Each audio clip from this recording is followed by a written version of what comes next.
Hey Facebook, this is update number 2 to the pepper progress in my basement.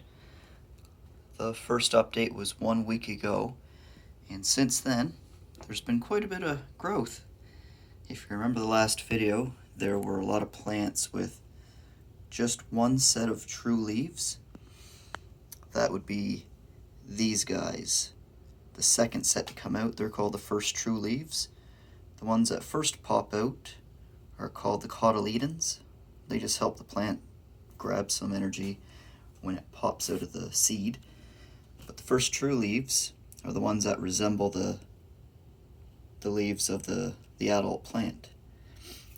So most of the peppers last week only had one set of the true leaves. Now we're starting to see a lot of second sets of true leaves coming out. There's been quite a bit of growth. These Naga Jolokia purples have been popping like crazy. It's now 3 inches high. Might have to transplant them soon. Their roots might be taken off. If you remember last week, I showed these ghost peppers in the bag. They were starting to germinate. 1 week later, they've all popped or begun to pop. Interestingly, one of them has 3 leaves, 3 cotyledons. That's odd. But it's not unheard of. Sheldon, who I traded some plants to recently, had some Carolina Reapers that had triples, and there's one of them there.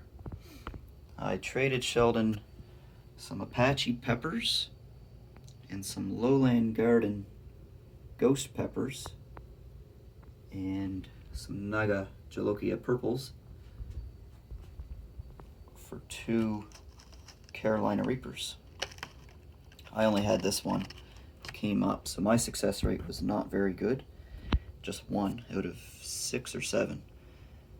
He had 4 or 5, 3, 4 or 5. So he was nice enough to trade me some Reapers. Thank you, Sheldon. I hope the Apaches and Ghost Peppers and the purples treat you well. So what I want to show in this update are some more of my setup. Another thing I've added was a coil light.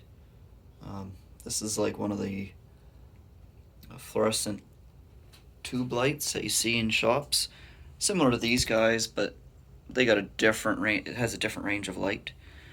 Let's just plug it in here. Right now it's a little orange, but it brightens up to be almost white. It just adds a little more energy to the mix.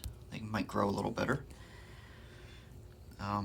Like I said last week, the lights are set up a lot higher than usual. I usually have them, about this high from the plants. And that just helps with the energy absorption for the plants.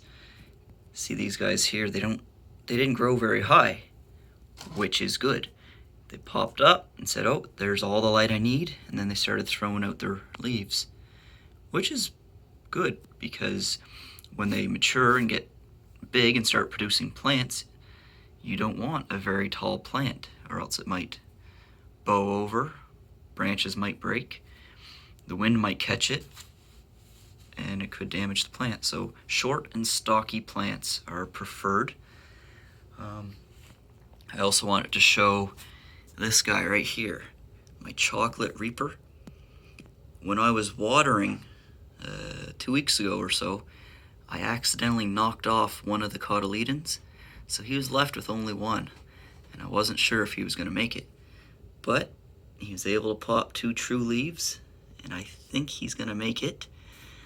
I wasn't extremely worried about losing the chocolate reaper because I have another one here that's going really well.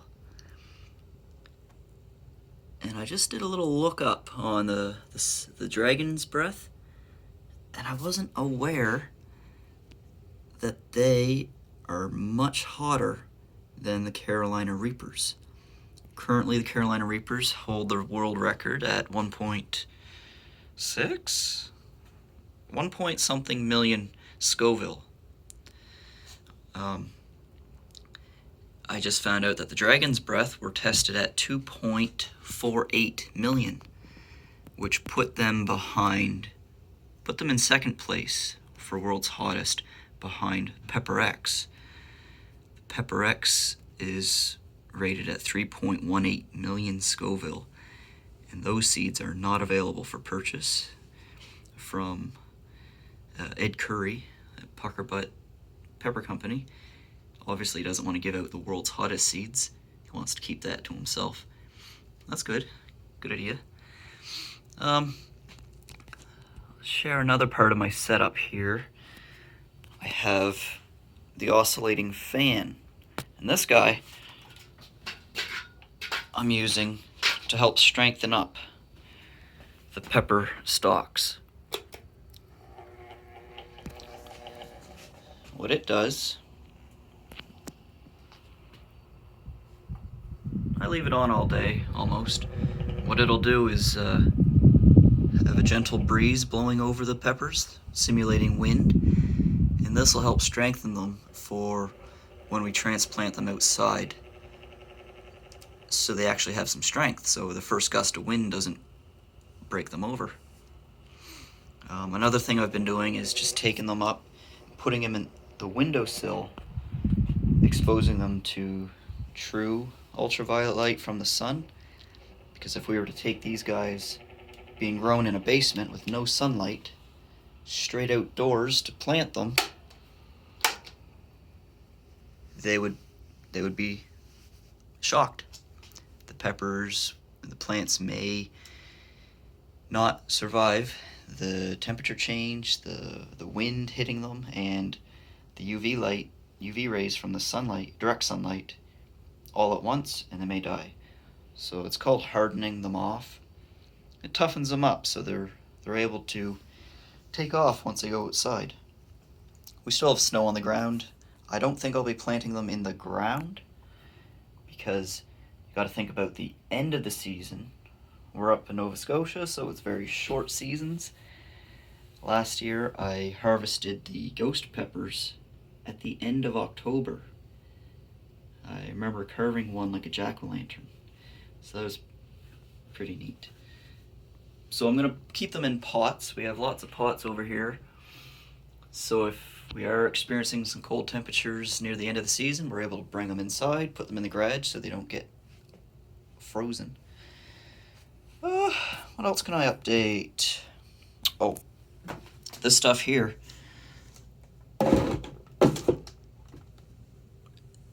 Epsom salt. Now, I've only sprayed them once, but Epsom salt is a mix of magnesium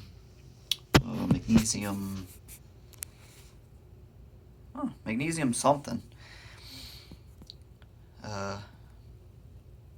And it helps with peppers. They say it helps with their flavor, but also helps strengthen the leaves, and actually helps produce the chlorophyll.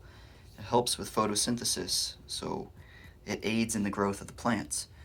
I gave them one shot, one little spray down now, just kind of introduce it to the plant. The next time I'm going to spray down the plant is when they start flowering. And that might be when they're outdoors. And that'll just help the plants produce fruit a lot better. It's just something that people come across and said it helps, so I will certainly be trying that. Oh, what else here?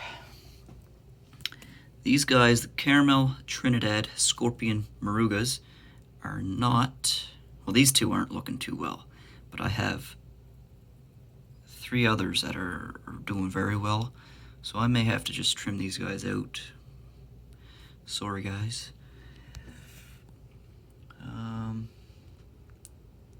Anyway, that's a good look at the second week of progress. Pretty happy. We're now on a 10-minute video, so I'll cut it now. Thanks for watching.